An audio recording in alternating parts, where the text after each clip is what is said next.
Hello, good morning. Good morning, good morning. This is Martin Viakureka, streaming live from Choto Reloaded Studios. I am here to speak to our people and try to encourage them and review whatever is going on in our country in this last stretch. There is nothing to be happy about. You will not see me smiling, not that I smile a lot anyway, but things are tough. We are getting into a very deadly stretch. We are getting into a deadly stretch where we need to be very tough, all of us. We need to be very tough. We have come from a long way. So, tuvudde wala. Good morning, Emma Mchivi, Matt Zikuba, Stella Karibala, Rocha Kasirye. Nice to see you guys. Thank you. So, we're saying this is the last stretch. This is the last stretch. We have come from a long way. Unlike elections which the country has been holding since 1962, probably the one of 1962 was, those before independence, those were something. But since then up to now, this is the most critical. But today, I want to speak about the matter of security forces. The idea people have, the tendency is, oli bw'alaba omuntu ng'akutte emmundu, oli bw'alaba omuntu nga ali ku kabangali ya poliisi, oba oli n'alaba omuntu nga ali mu kimotoka ky'amagye, muli alowooza nti abo be batufuga, be babatufuga. Okufuga kigambo kya mutawaana nnyo kubanga mu Luganda olwangu kigenda ne kivaamu n'ekigambo ekigamba nti kufufugaza. You know? Be baba tufufugaza. So, that is a wrong attitude. Bw'olaba abapoliisi n'olaba n'abamagye, Godfrey Nkulabye, Solomon Ongom, I got you. When you see the people in uniform and think that, hey, these are the guys who are giving us a rough time. These are the guys in things. These are the guys, leading us. You are wrong. It's not correct. The people in uniform are just exactly like you. There is no difference between the people in uniform and yourselves. The only difference is that when they are executing their work, they don't dress anyhow like any of us. They don't put on suits, they don't put on ties, they put on a uniform. And they have guns. Now, in Uganda, of course, we are in the third world, Things don't happen the way they are supposed to happen. Mu nsi endala ezirina enfuga ey'enjawulo, kizibu nnyo okulaba omuntu ali mu yunifoomu ng'akutte n'emmundu. Totera kukiraba.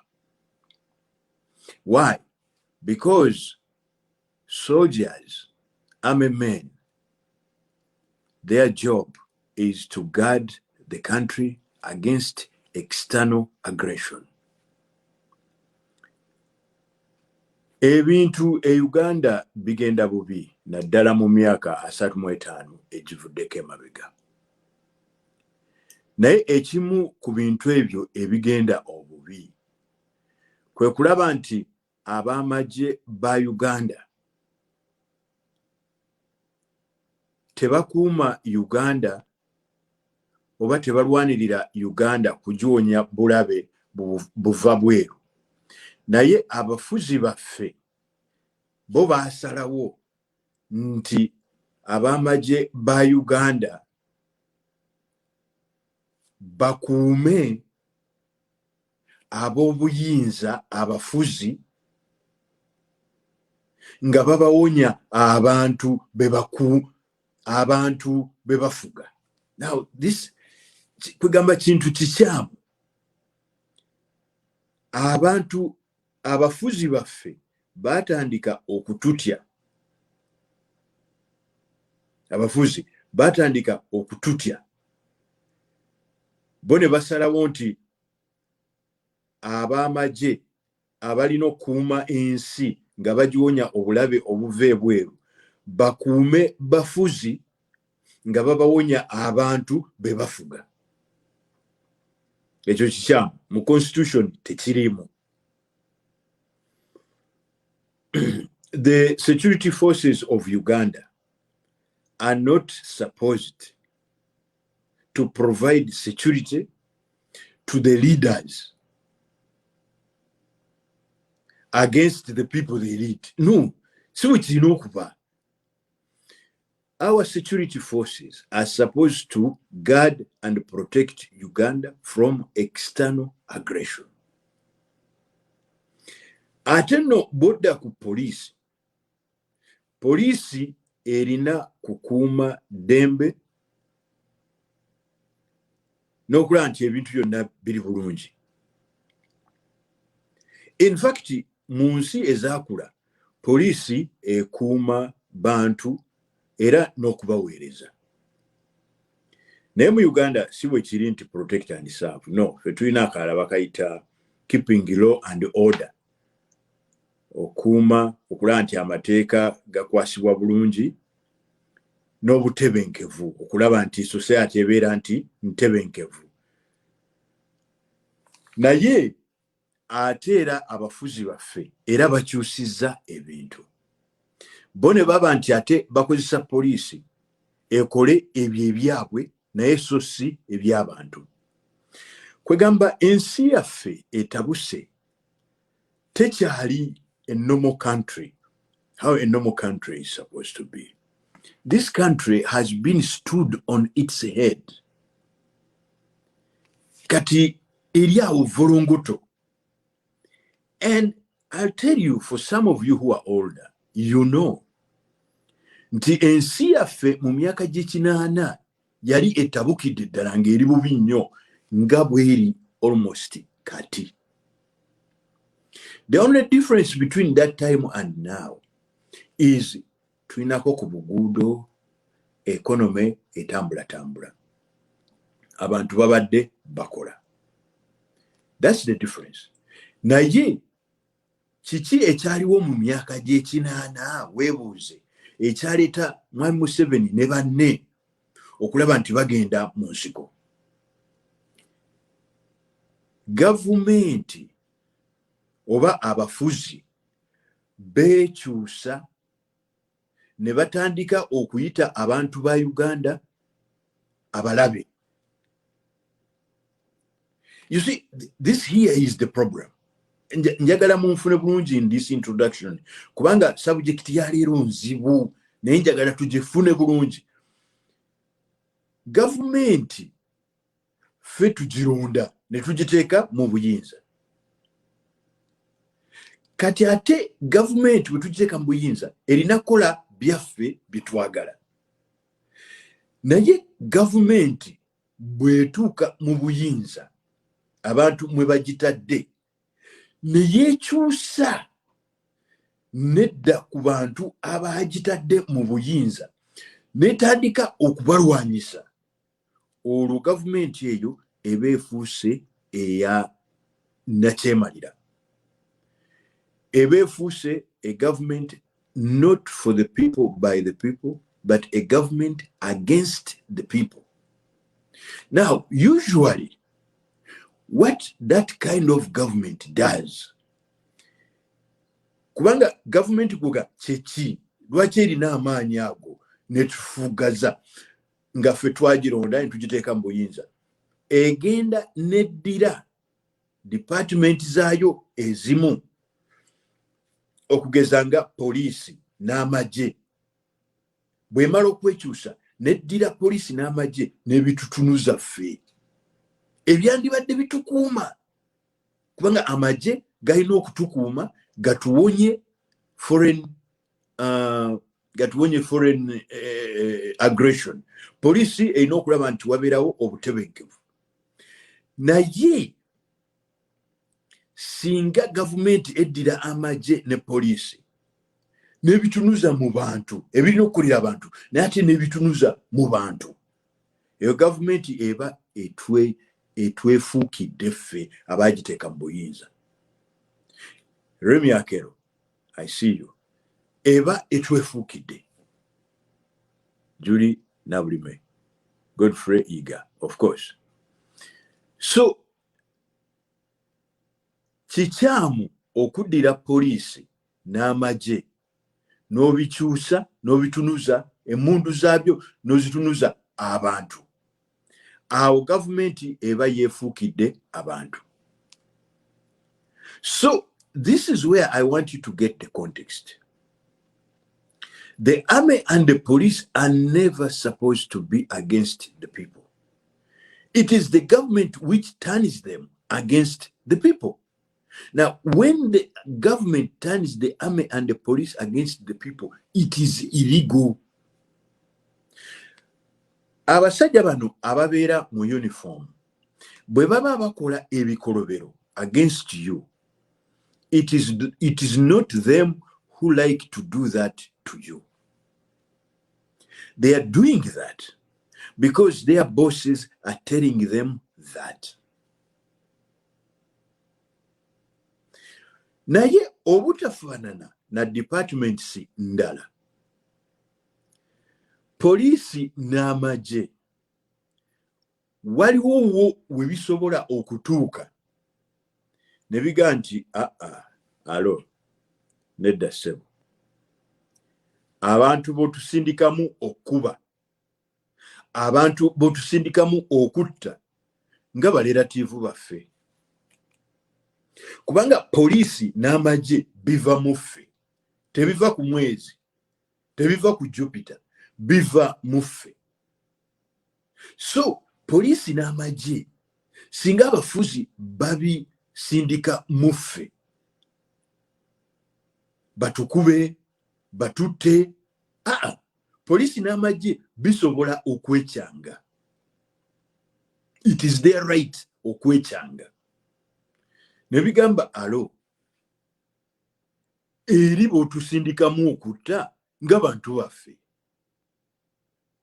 eri botusindikamu okutta nga baluganda lwaffe eri botusindikamu okutta bogamba nti beekalakaasa mbu tubatte naye okubonaabona nga kwe boogerako naffe kutulimu. Ensi yaffe ebonyebonye nnyo. Abatufuga tebalina buyinza kutusindikamu bamagye n'abapoliisi kutukuba miggo kutuwalabanya tebalina buyinza obwo. The government of Uganda lacks credibility.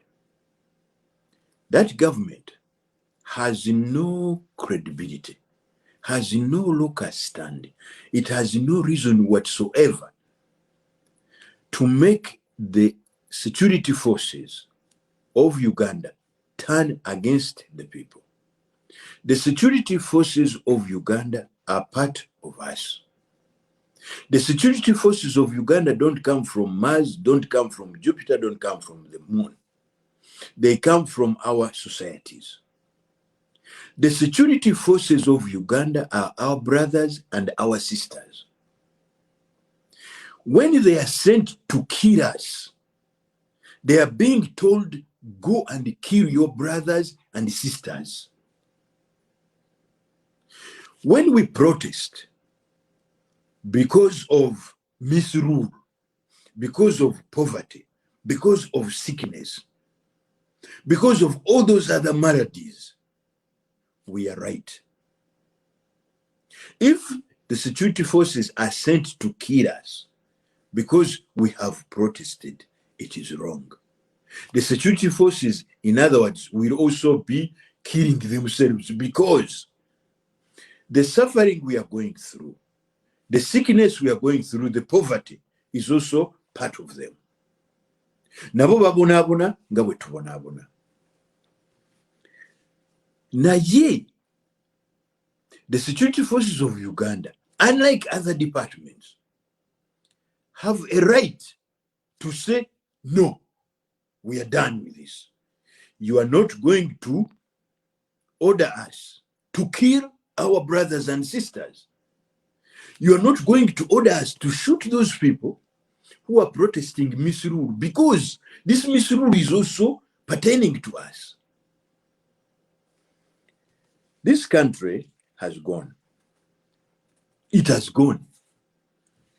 We are led by a government of thieves, by thieves, for the thieves. I'll give you an example, because this is not hearsay. The entire economy of Uganda, let us say roughly, is $34 billion. Obugaga bwa Uganda bwonna, the entire economy is $34 billion. That is what we are worth. Oli waga nti njagala kugula Uganda basasule, buli ayinaka akasooli, ayinaka mwogo, ayina ennyumba y'ebbaati, ayina ki, eggwanga lyonna mulimpe, ebyennyanja ebirimu biki byonna mubimpe, mwe musenguke mugende mu Central Africa oba mugende wa, atusasula biliyoni 34 eza dola. Ye n'atwala ensi ye. That is what we are worth. Now, if you want to compare how good we are, Google is worth, I think, 660 billion. Kugamba Google eri mu Uganda 20. Company ya Google eri mu Uganda 20. Just to give you a picture, tuzitowa kilomeka oba tulinga eriki. Now, that is not the issue. The issue is that munaku zino recently twagwamu obulwadde bwa COVID-19. Obulwadde kati mwebuli. Please take care. Obulwadde mwebuli era busse ku bantu baffe. Please take care. Wash your hands. And please, I know the government has robbed you, but if you can get a mask, please put on a mask.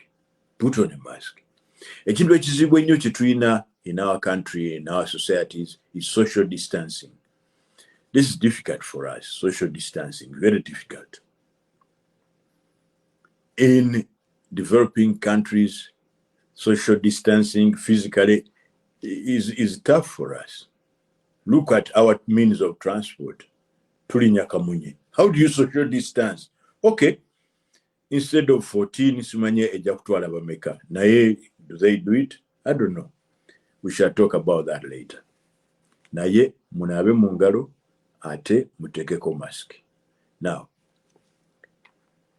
twafuna obulwadde obwa coronavirus, omulundi ogwasooka.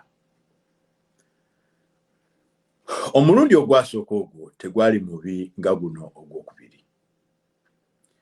Omulundi ogwasooka twafunayo some few cases. Naye ekyabaawo olw'okuba tulina a government of the thieves, by the thieves and for the thieves, balaba opportunity to make money. For them, they don't mind about Uganda and Ugandans, but an opportunity to make money. Olwawulirayo kakeesi kamu ne bakatestinga ne bakalaba, n'akookubiri bagamba, ho, sente zirabise. These men and women started making money. Baweereza ebibaluwa mu World Bank, IMF, and all that. Government ya Uganda yeewola miliyoni eza dola kwega million okwewola n'okuweebwa waliwo ze beewola ne ze babawadde aid grants yafuna obukadde bwa $900.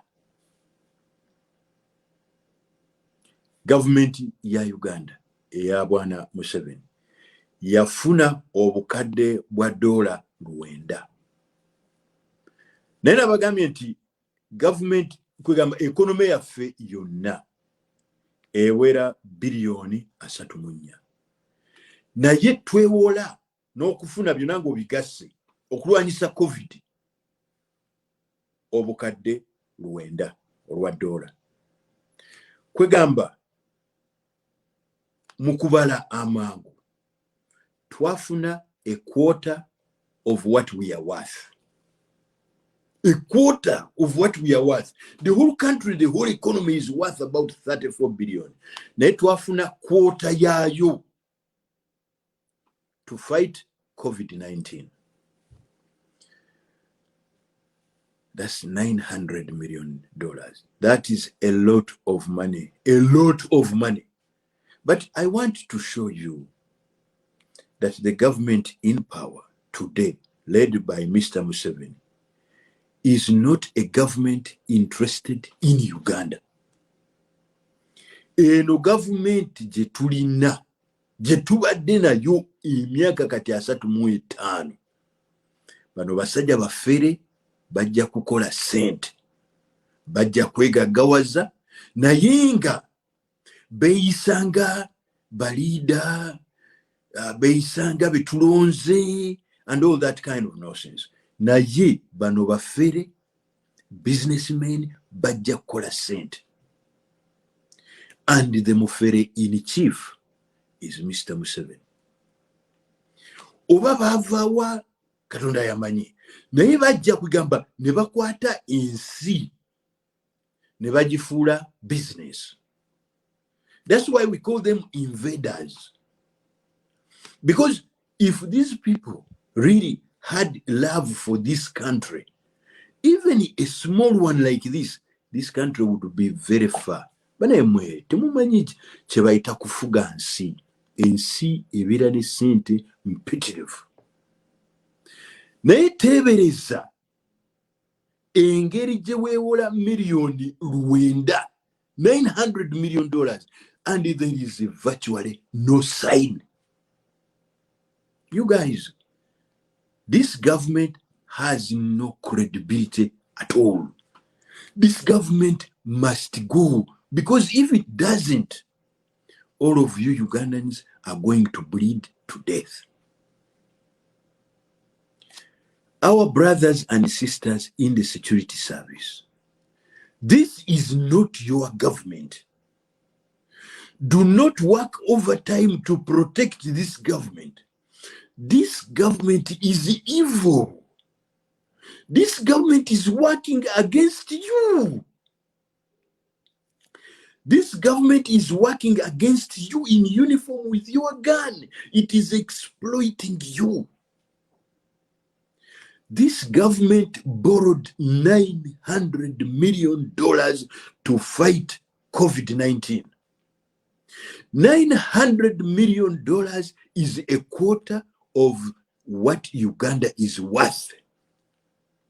Naye mazima ddala. I tell you something. If you are in the game of boxing, you guys in the forces know. If you are in the game of martial arts and you are playing with a man who is very strong and heavy, buli kikonde kye kiba kyenkanankana katugambe 200 kilogram force, n'agikukuba ku face, alekawo impact. Oba akumenya oluba, oba n'akwasa ennyindo oba emimwa, alekawo impact. But the government of Uganda has borrowed $900 million this year, not last year, but there is no impact at all. This is when you know you are led by thieves who are leading your government. They have already taken it. It is theirs. A government of thieves, by thieves, for thieves. Bakwata miliyoni 9 naye amazima sente ziweddewo. Ate obulwadde bwennyini bwo buzze, and they have nothing to do about it. Now, you tell me, if me, who is not in uniform, can get angry, what about you in uniform? Because you have a right to get more angry. You have a right to say, I am not going to be part of this stupidity. This government of thieves, I'll tell you, is a government of thieves. Omanyi kye baakola nga bafunye sente. Mr. Museveni, the thief in chief, yakwata akaso n'agamba okay, akati kiki ekigenda mu maaso wano. Olwenda luzze ate lwonna lwayingira kumpi mulundi gumu. Mujukire World Bank, IMF, World Bank yatuwa $491, because you may think this is made up. No, $491 million. African Development Bank yatuwa bisatu. Waliwo endala nga approximately 15.2 nazo twazijja mu World Bank. Ezo zaali za supporting prevention and responses. So ebintu byonna bw'obigatta, World Bank yatuwa bisatu, IMF $491, African Development Bank yatuwa 31.6. Correction. Now, this is not a rumor. This all, we got this money. We got it. The question is, where is the money? Now the real COVID has come. What did you do? Because these people must be accountable. Men and women in security forces. Don't be ordered around like fools. Men and women in security forces. The people of Uganda are not a security threat to Uganda. No. Are you a security threat? Are you yourself a security threat? Lwaki kati babagamba nti mugende musagule abantu. Listen, when Kyagulanyi is moving around the country, they send him VCCU, violent crack, whatever, anti-terrorism and everything. Is Kyagulanyi terrorist? Do you see how men are twisting things around in our country because they are thieves? We are led by thieves, twisting things around. Kyagulanyi azibudde abantu amaaso because of his braveness. He's a small man, but very brave. Azibudde abantu amaaso, abagenda mulekerawo okutya. Even you men in guns, with guns in uniform. Kyagulanyi abazibudde amaaso. Kyagulanyi saying mulekerawo okutya. Mwebereremu, mulekerawo okutya. Is Kyagulanyi terrorist? The man opens the eyes of everybody, then you turn the whole security, the whole anti-corruption, the whole anti-terrorism on him. Is Kyagulanyi terrorist, really? We are led by men who are very funny in their heads. When you see those people blocking the road so that Kyagulanyi does not go to where he's going, those people blocking the road so Kyagulanyi cannot sleep in a hotel where he's going, it is coming from the top. There is someone at the top who is very petty. Mbadde nnoonya ekigambo ekyo mu Luganda, naye ekigambo kimbuze. Petty. Kwegamba omuntu ali petty ye muntu nga awaka bw'obeera nga gwe mukulu wa family. N'ogamba nti osibiddeyo omunnyu ne sukaali ogenze kukola. You know those kind of people. Asibiddeyo omunyu ne sukali agenze kola. Ye bw'abaawo bwe bafumba chai. Bwe bakozesa n'omunyu. That is called a petty person. Sina ngeri gya kukiteekamu okujjako okubawa example. That is a petty person. Lwaki oyambadde olwo olugoye n'agamba omukyala we lwaki oyambadde olwo olugoye nga bagenda mu kyaki teekamu luli kubanga tayagala omukazi anyume nnyo abantu bamulabe. That is a petty person. Kati mwe muteeke mu nnimi zammwe mulabe bukopi.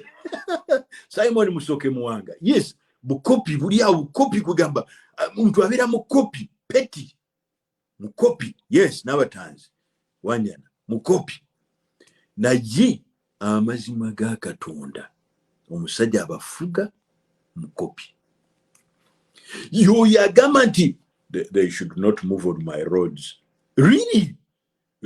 If they want to overthrow me, why are they moving on my roads? They say I didn't do anything. These are not your roads, man. These are roads of Ugandans who pay tax. If he thinks I am bad, why does he go to sleep in a hotel? Let him sleep in the bushes. This is not a joke, I'm telling you. We know this gentleman, very petty, very petty. The policemen have been guarding Chagulanyi with a gun in the swamps somewhere there in Lango. They haven't eaten, they are very hungry. Watch how they will eat later. We finish the whole day without eating. Mukopi. Mukopi.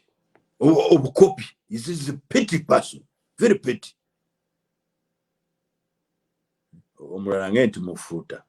That one I don't know about it. So this is the problem we are having. Naye omusajja yeewula million lwenda $100. Mbwalwanyise COVID kati eki yakola. Because you see, COVID has two ways of fighting. There are two ways of fighting COVID. One is to try and control the infection. The other one is the clinical readiness. So he had to control, but secondly, he had to provide clinical readiness. Kakati Uganda nga bwe mukimanyi for 34 years. Omukopi yalemerwa okutuwa amalwaliro. And I tell you why. Because in order to understand the politics of Uganda, you must understand the dynamics of a Mukopi person. A Mukopi person is that one who says, buli muntu yenna bw'anaalwalanga, however powerful they are, I'm the most powerful person. They should be reminded. Anaalwalanga yenna alina okujja muwe permission oba obuyambi agende ajanjabibwe, so they know that I am very powerful. That is a Mukopi. Kyovulaba nti amalwaliro ga Uganda tegakuze, Omukopi teyagazimba. Kubanga Omukopi ye kyayagala, ayagala mujje mumwegayirire. Nze Nobert Mao, omusujja gugenda kunzita, dayoli yanzita. Muwe nyonya agende Nairobi. So that Mao knows that if you are sick, you know kuchika embuga. That's the Mukopi. Now, the politics of Mukopi. Those who want to do masters, that's a very good program.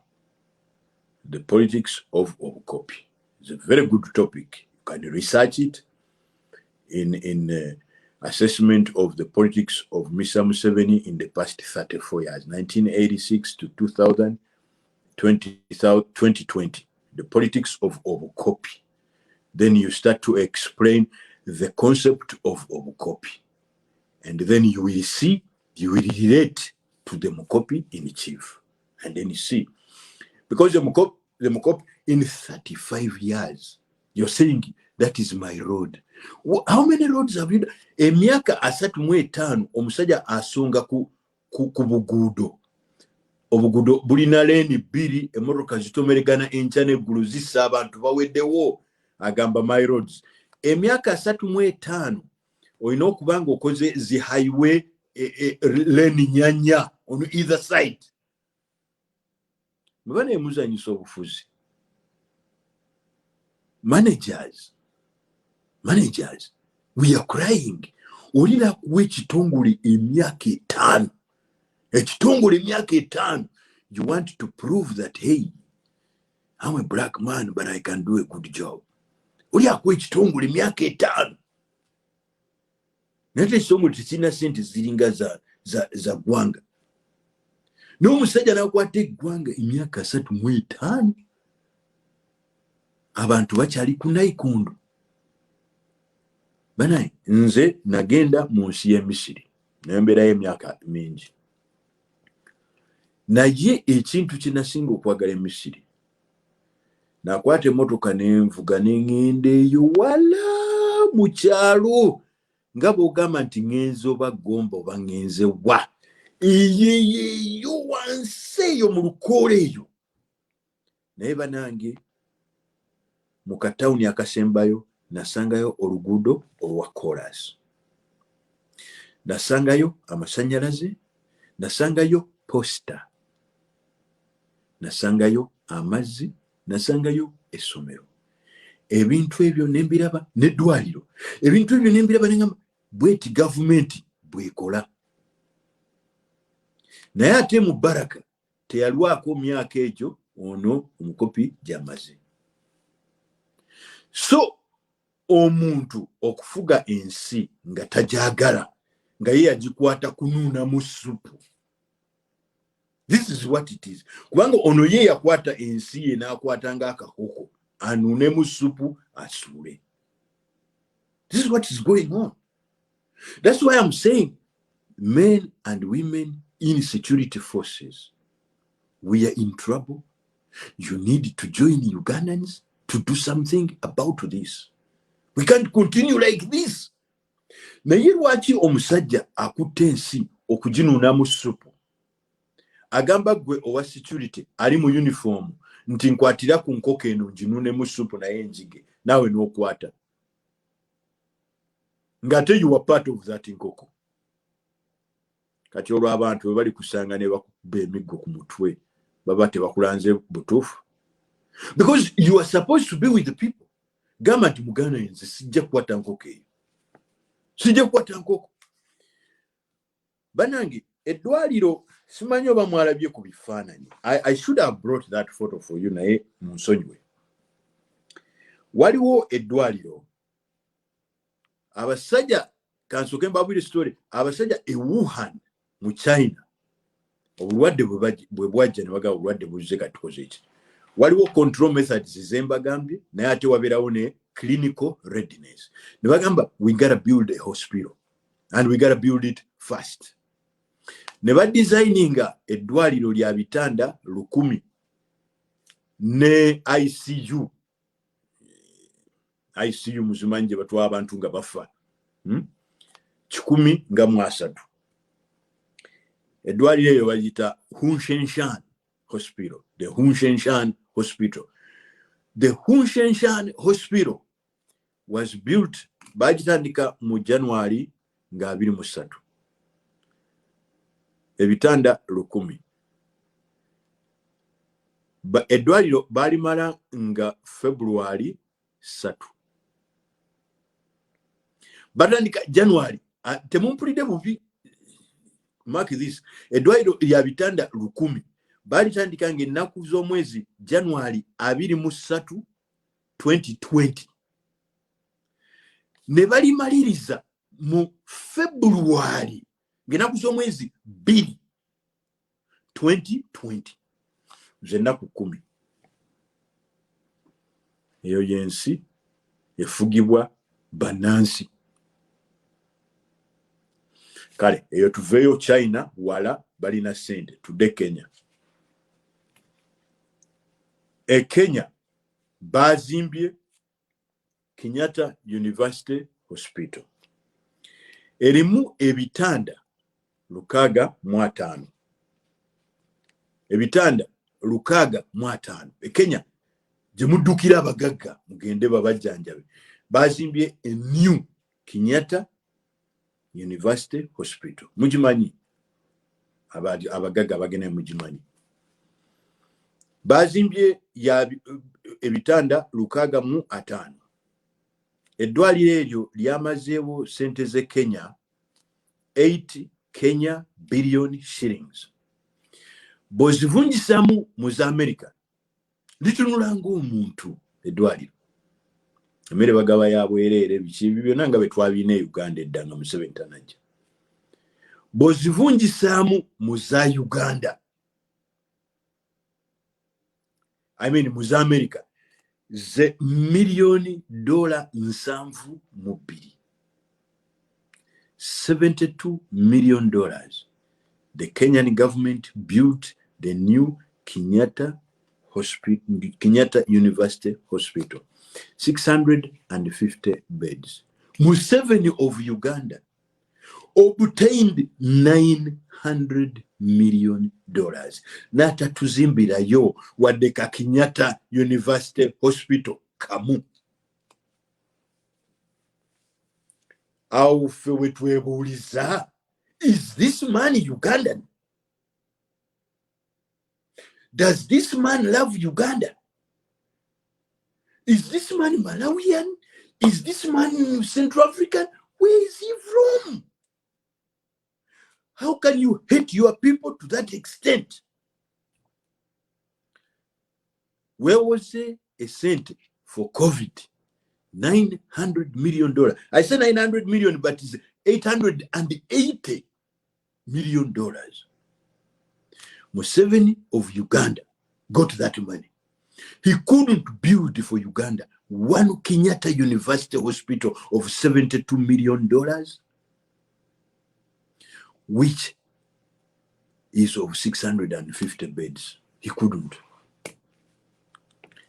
Bagula bitenti waliwo n'omuwala we omuwala ali awo munakyalo nnyo yamuteeka mu health bamuyita Diana Asimwe village bamwagala okulaba munakyalo mugende mulaba omuwala oyo bamuyita Diana Asimwe because you see and not only is she a villager because villagers are ignorant but she's also arrogant. She's both ignorant and arrogant. She's good, Diana Simwe. She's the PS of health. Now, if you see your daughter, you know her very well. Gua mukusa, munacharu, taina skill, no muteka mu ministry of health. You yourself are responsible for taking our country's health down the road of destruction. Echiwala chagula tent. Really, in Nairobi the beauty hospital. Echiwala chagula tent. Simanyi tent meka mbubazi tutenambole basibuza tent ziri wambwe ezimwe mpewo yazifuwa. Uganda tuwonye bonye. And you have a gun. And the man is telling you, Ngwatiraku kunkoke no jinywe supu. Really? Are you serious? Are you serious about that? Can you accept to be part of that foolishness? Can you accept to be part of that foolishness? You see, esente bazeola. Tetuina mask. People don't have enough masks. Na yukumanya basija wano bajuga. They took 89 billion shillings to get you Ugandans masks. Almost 40% of the masks tutuzirabako. Tutuzirabako. Atokumanya bajuga. Kati badide aba polisi bakube abantu kubanga abantu tebalina mask. Omusajja adide esente zo. Ezokugula mu mask aziride. Nechiwala kye kirine ebigulu bwebiti. Baziride. ate adidde poliisi ekukube mbutoyina masiki. Owa poliisi akuba ova mu nsi ki? The soldier who wants to clobber Ugandans ova mu nsi ki? Omusajja nkwatira ku nkoko eno nywe mu supu when you are the hen. That cannot happen. That should not happen at all. Ekiwala kyagambye mbu bakigambye oxygen yaliwa abantu bafa kubanga kati obulwadde buno obwa corona oxygen yalina okuba mu malwaliro. Oxygen diru ya oxygen bagiwa abawala bakuteesa beyazaala abawala be. Omu mukyala wa Muhoozi, omulala ali awo ayagala kufuuka MP, mbu be baba baleeta oxygen. Oxygen bamubuuza mu malwaliro, oxygen talabikako, esente zonna baazitwala dda. Ekiwala ekiwala kirina amagezi kuba akyasoma medicine. Naye si buli asoma medicine nti manager. Si ki manager. She's not a manager. She's very incompetent. Then she said, I want to, by the way, before you talk about the Kutesas women, the Kutesas ladies, that lady, the two ladies, because they are Kutesas children, they also have a right to do business in Uganda. Bomboclad. That is when you know a villager is in charge. Now let me educate you. When you are a member of government, Katingafu Wetuja, when you are a member of government, you don't bring your wife to do business with government. You don't bring your children to do business with the government. It is wrong. It is wrong. Because when you come to implementing the law, the regulations, you will not be objective, because the running of government requires objectivity. You cannot be objective. You will be subjective. What is subjective?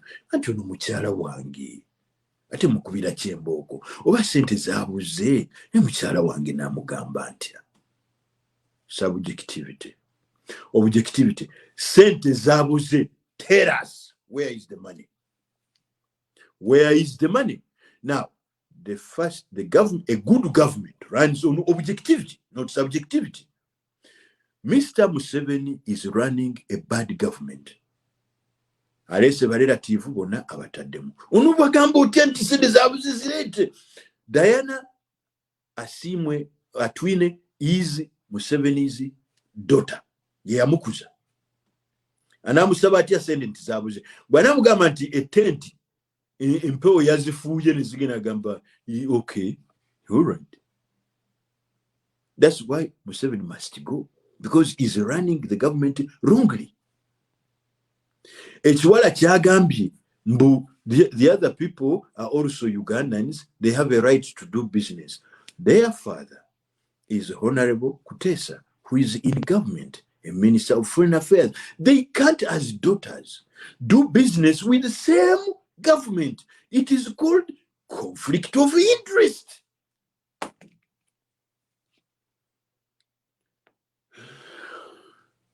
Can someone send a tweet to Asimwe or call her, for those of you who know her, and tell her those words I've said?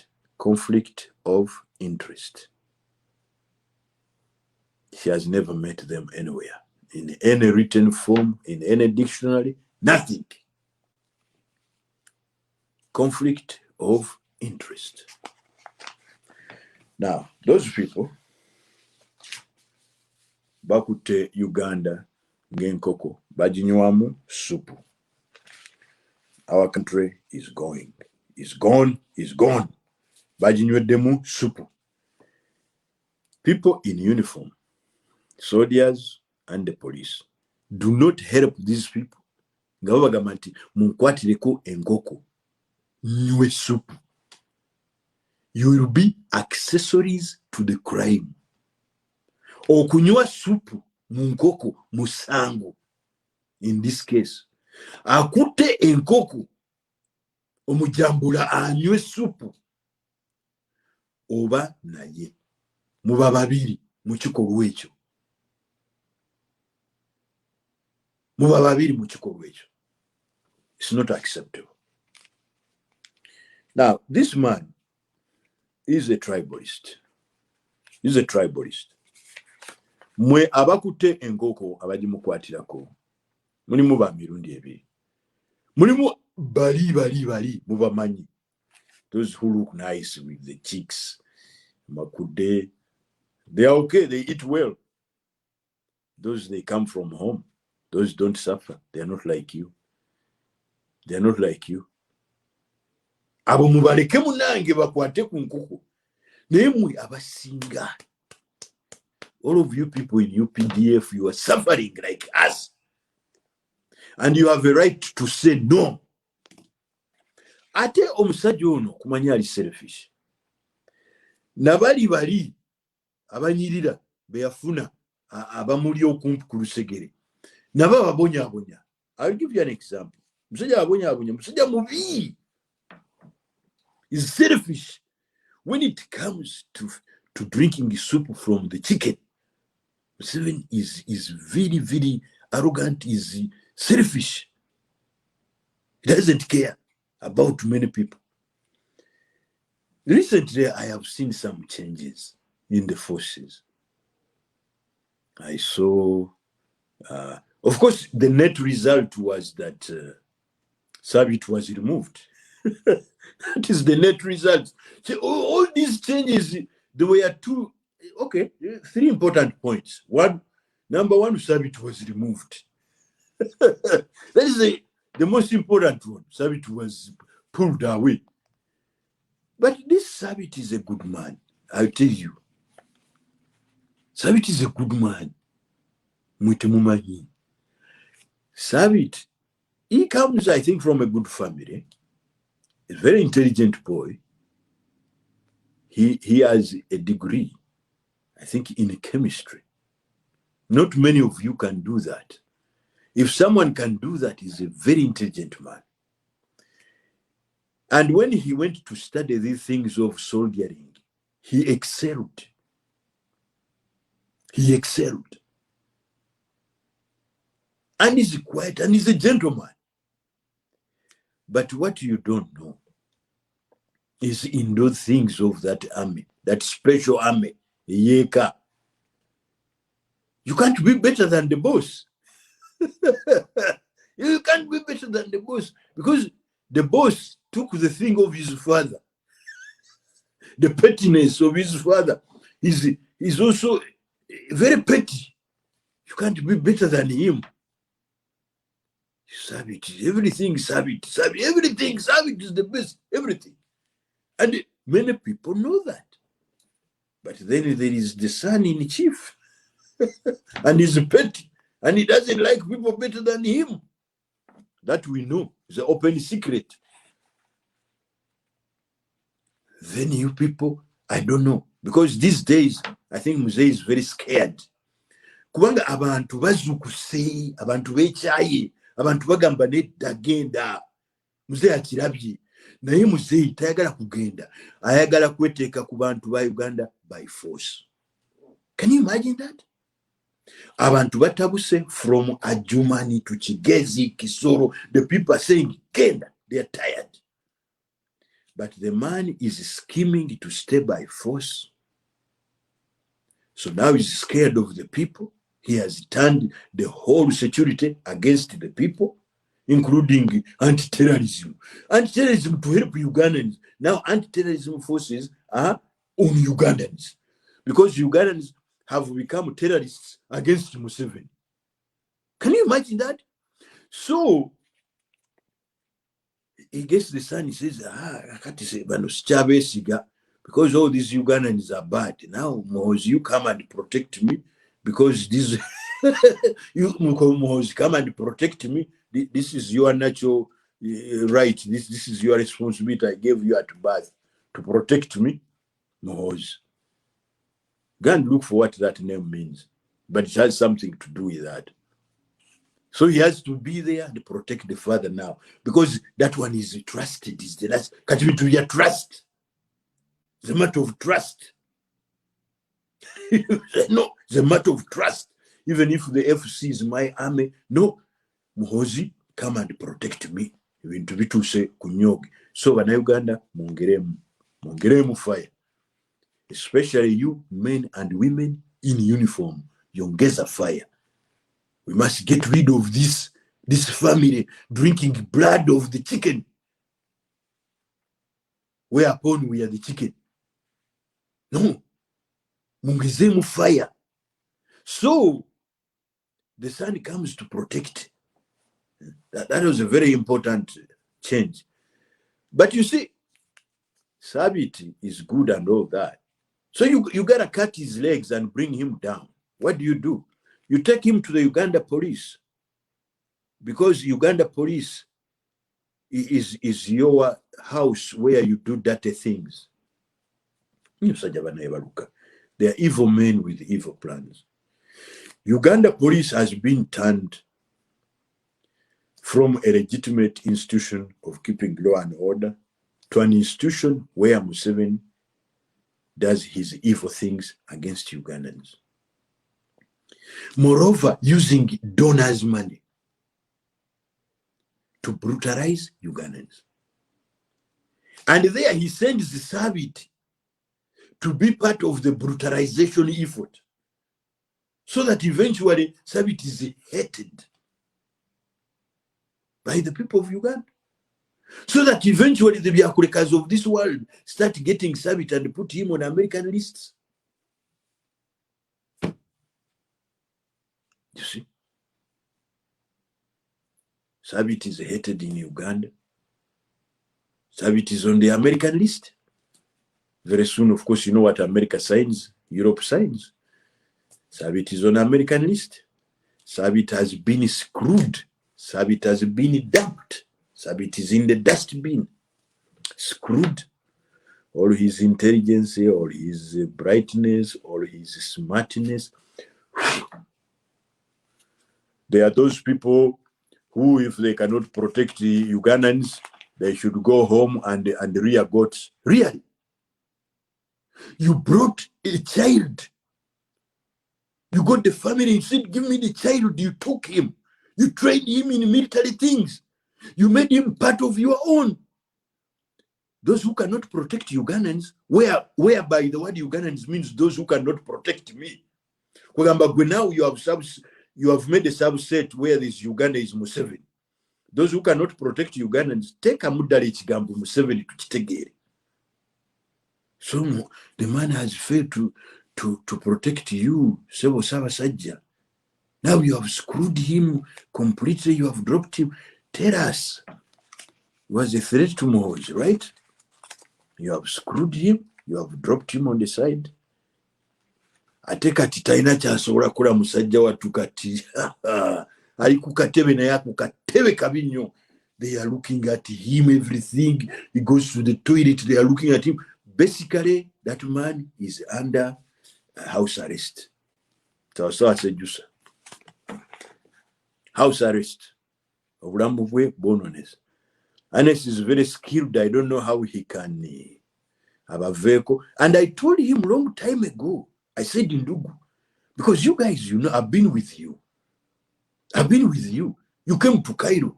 I think that was your first big training, the battalion commander course. You remember me? Those who can't remember, because now I have gray. I'm the one. I'm the one. I was managing those relations for that course. I was with you. I cooked you food in my house, everything. I was with you all the time. I have some very good friends. I can't talk of them right now. But, Sabit, I told you, come here. Let us get you a place to stay. Go to the university and study masters.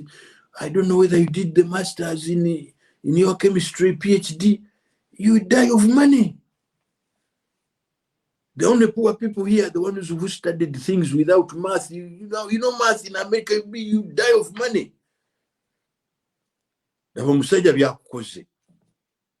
Never. He has screwed you, kabisa. Now I see my friends from Acholi, they are very happy. Ooh, locate. Do you know locate? Do you know about locate?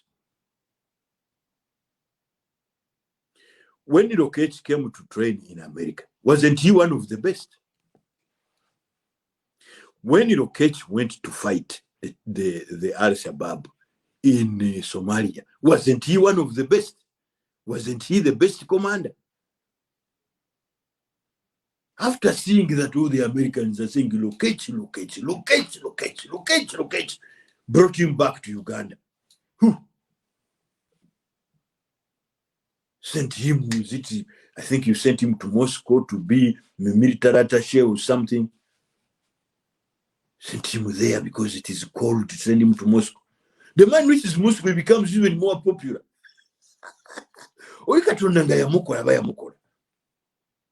Then you fear, bring him back. Then send him, put him in South Sudan. Take him Musua. Now you have set him up. Police. You set him up like tennis. Sit and play.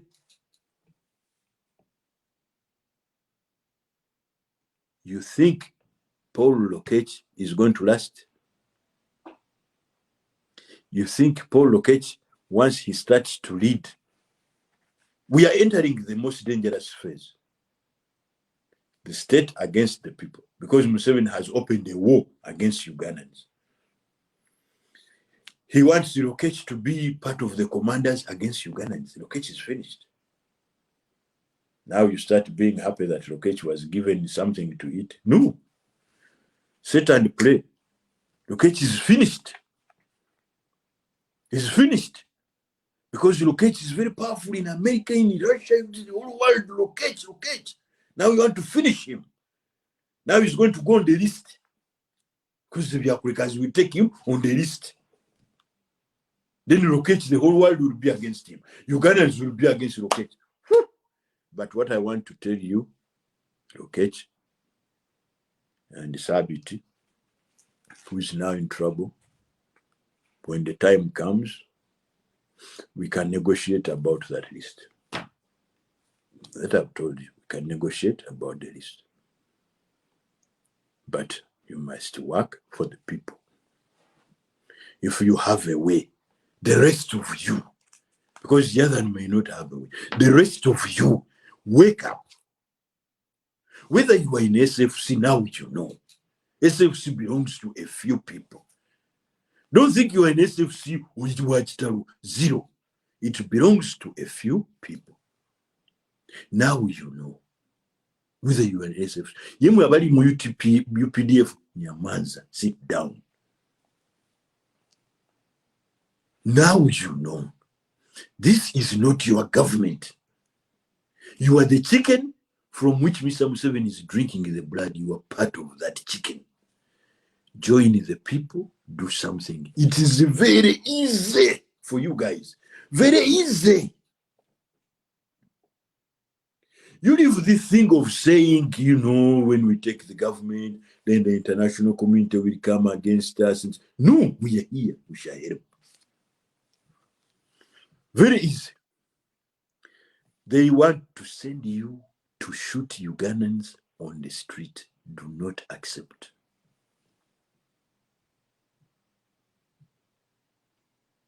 They want to send you to kill Ugandans on the street. Do not accept. These people are evil. They are evil completely. Don't accept their nonsense. Don't accept their nonsense. How do they pit you?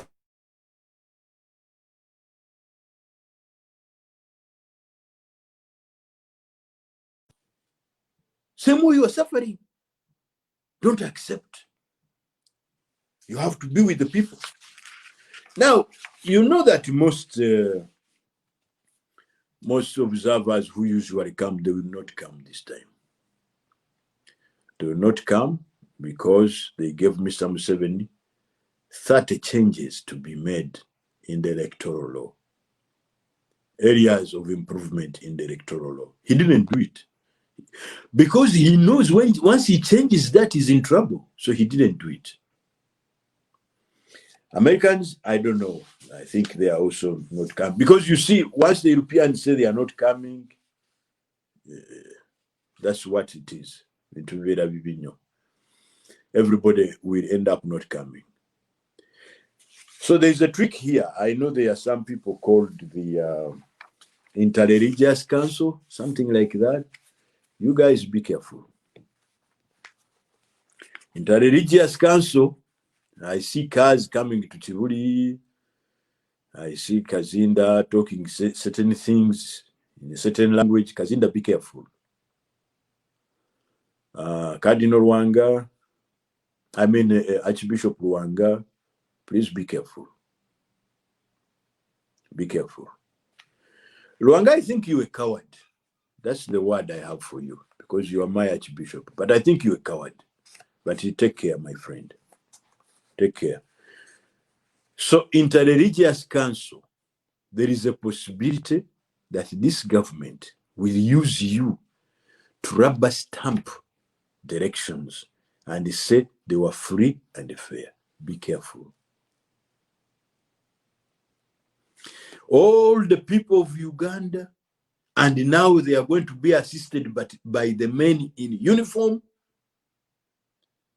are saying no. Kawedemu. Interreligious Council, don't be funny. Don't be funny. This will be your moment in the history of Uganda. You are the last line. This will be your moment in the history of Uganda. If those elections are not free and fair, don't say they are free and fair.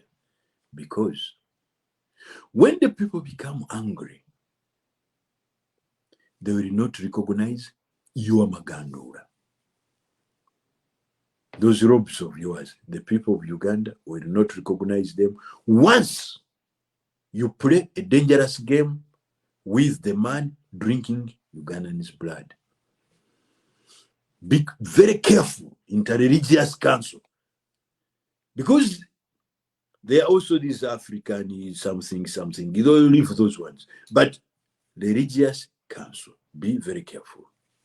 We are looking at you. Interreligious Council. Muzata nafa. Nebaba webi mutuka. Namugira ngebinyonyi bimutu. Ebinyonyi muli ngebinyonyi. Muli mukuzirwanira.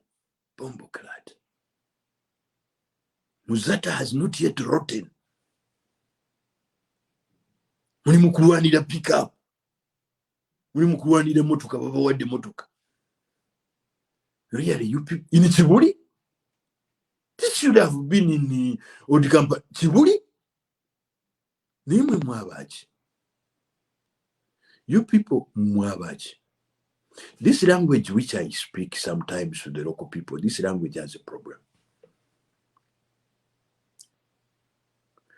This government made a trick. They arrested Chagulanyi in Iruka. Ngabakoze akabadi. Ugandans in Kampala city did not know that Chagulanyi has been arrested in Iruka. They didn't know. Because they didn't have gadgets to know that. Within no time, the security is calling its bayayi in Kampala to distribute ebipira. Distribute ebipira. Because they are the ones in charge. Basibye Kyagulanyi batandise okuleta ebipiira mu kibuga. Babigabye. Batandise obubadi. Kakati bano abaana abafa batalina mirimu. Because there are many in the city. They are attracted by what is going on. So they also join. They join. And then they are killed. They bring Abalalo, they bring Isobi's boys, they bring who, they don't have uniform, they start shooting. Pa. They kill our people. The Kabaka asked, who killed our people on the 18th and 19th? We know. I will tell you, we know. Uganda government, Tumwine, this time you are coming on the list very soon, very soon. Tumwine, General, and some other people, you helped to design this foolishness and had our people killed. They were engineered. Then our people were killed because you are trying to send a message to tell our people that should we steal your elections as we are going to do so, and you come on the street to protest, we shall kill you the way we are killing you now. That was the message. But I would like to tell you that the people of Uganda are not afraid. The people of Uganda are not afraid. ICC is letting you off the hook, is letting you off the hook. You didn't kill people in Kasese because they are depending on you to prosecute Konyi. Yeah, you are partners in prosecuting on when. So now they can't jeopardize the relationship with you because they have to successfully prosecute on when. But remember, ICC matters are very political. Once the politics turns against you, everything starts to come up. You see, today, you have been exempted from killing our people in Kasese. I'm telling you, 4 months down the road, you'll be in Kaguli for Kasese. But you have killed our people on the 18th and 19th. You killed our people. We know it also. Tumwine, man. I am embarrassed to say that I used to know you. Very embarrassed. Very, very embarrassed. There are people I can, help in the aftermath, but Tumwine is not one of them.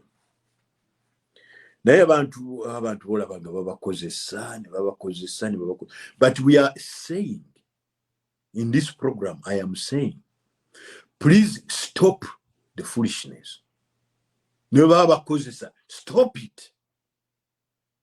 Stop it. Waliwo wotuuka naawe n'olaba nti oyinza okukola sabotage. Bw'obeera ng'oli ku kamera okutte emundu wali oli ku kamera biki bagaye kuba emmoroka y'amasasi. Tokuba ate in the window where Zaki is sitting. Now that is, when you do that, you are part of the other family and we shall know you. Kubanga if they say emmoroka gikube amasasi emipiira, gwe n'okuba wali Zaki w'atudde, then you are part of the family. That's how we know you. That's how we know you. We saw them in Kampala. They were seated in the pickup windows, shooting at people who are not in protest, but outside, doing their own things. We saw them. You are part of the family. Now, you know that there is a lot of intelligence. You guys are almost all of you surrounded. It is true. You can hardly speak, you can hardly do anything. You will be very surprised to see that the next guy standing with you is also doing the same thing. And you are doing it independently of each other, but you are all on the same what? Same purpose. You don't need to talk because there's a lot of intelligence among you to inform on everybody. You don't need to talk. Keep quiet. Bwekola kicho kululwo ojja kulanga ne neighbor wo kyakola n'olinga kyakola awo manya nti buli muntu yebereddemu. This is what is going to happen. Omusaya yavuga loole y'amazzi n'amugamba kubira wali amazzi n'agamba muzeeyi amazzi gaweddemu ya poliisi gaweddemu amuga agenda olitambala abo n'abawonya. Omusajja nga Museveni alayira in 1986. Museveni yali alayira ku bizimbe bya parliament awo waliwo abantu tebabeerangawo mu Uganda. So many people there when Otafire, Museveni and all those people were there and Museveni was swearing in 1986. There were so many people there you only could see black. A certain man came with a helicopter. He was supposed to come with either the helicopter or a plane from Gulu and come and bomb there and kill everybody. Everybody, and everybody would die. The Museveni's, they would die on that day. Finished, all of them. In one bomb, one bombing raid. All of them would get finished. The man said, I'm not going to do this. He just said, never deo. I am here. I was supposed to bomb you guys. Those are the Ugandans, heroes. Nobody talks about him. Naye mwembabuulira abali mu security.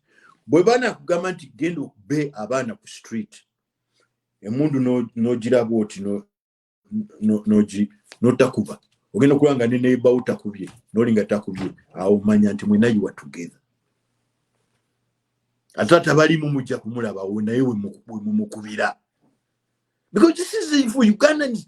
We are ridding ourselves of a very small group of people messing up our country. Beola million rwenda olwa dollar for COVID.